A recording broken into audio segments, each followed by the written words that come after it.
First ஒரு mixing Pavul வந்து எடுத்துக்கோங்க. அதில் 100 கிராம் அளவு திருவன முட்டைக்கோஸ் வந்து சேர்த்துக்கலாம். 50 கிராம் அளவு திருவன கேரட் வந்து சேர்த்துக்கோங்க.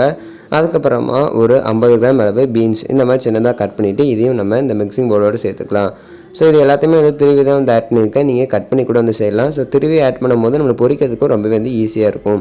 இப்போ இதில் காரத்துக்கு ஏற்ப மிளகாய் தூள் ஆட் பண்ணிவிட்டு 2 டேபிள் ஸ்பூன் அளவு சோள மாவு வந்து ஆட் பண்ணியிருக்கோங்க. அதாவது கார்ன்ஃப்ளவர் மாவு. அதுக்கப்புறமா 2 டேபிள் ஸ்பூன் அளவு மைதா மாவு வந்து சேர்த்துக்கோங்க.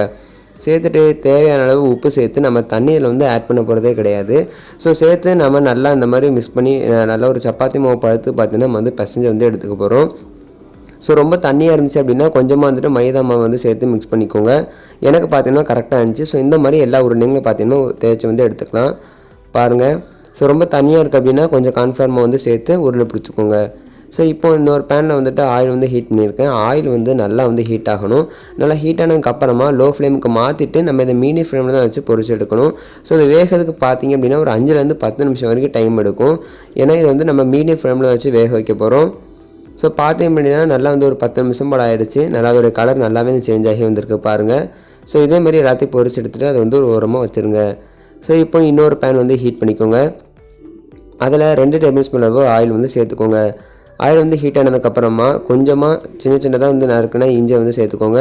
அதுக்கப்புறமா ஒரு 3 பல் பூண்டை இந்த மாதிரி நறுக்கி சின்னதாக கட் பண்ணிவிட்டு அதையும் சேர்த்து ஃபஸ்ட்டு ஒரு 2 நிமிஷம் ஃப்ரை பண்ணதுக்கப்புறமா இதில் ஒரு மீடியம் சைஸ் அளவு பெரிய வெங்காயத்தை சேர்த்து இந்த மாதிரி நல்லா வந்து வதக்கி விட்டுடலாம்.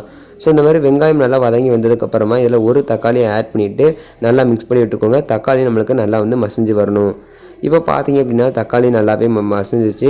ஸோ இந்த மசாலாவுக்கு ஏற்ப வந்துட்டு உப்பு சேர்த்துட்டு ஒரு 2 டேபிள் ஸ்பூன் அளவு டொமேட்டோ சாஸ் வந்து சேர்த்துக்கலாம். அதுக்கப்புறமா காரத்துக்கு ஏற்ப மிளகாய் தூள் வந்து சேர்த்துக்கோங்க.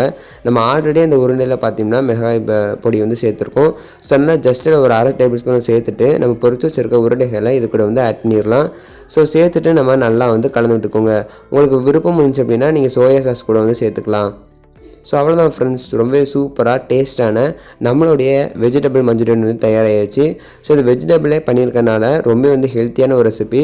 ஸோ நீங்கள் பிரேக்ஃபாஸ்ட்டாக கூட நீங்கள் வந்து மார்னிங் பிரேக்ஃபாஸ்ட்டாக கூட இதை வந்து எடுத்துக்கலாம். ஸோ ரொம்ப வந்து டேஸ்ட்டாக இருக்கும். ஸோ இந்த வீடியோ உங்கள் எல்லாத்தையுமே கன்ஃபார்ம் பிடிச்சிருக்கும்னு நினைக்கிறேன். இந்த வீடியோ பிடிச்சிச்சுன்னா மறக்காமல் நீங்கள் நம்ம சப்ஸ்கிரைப் பண்ணி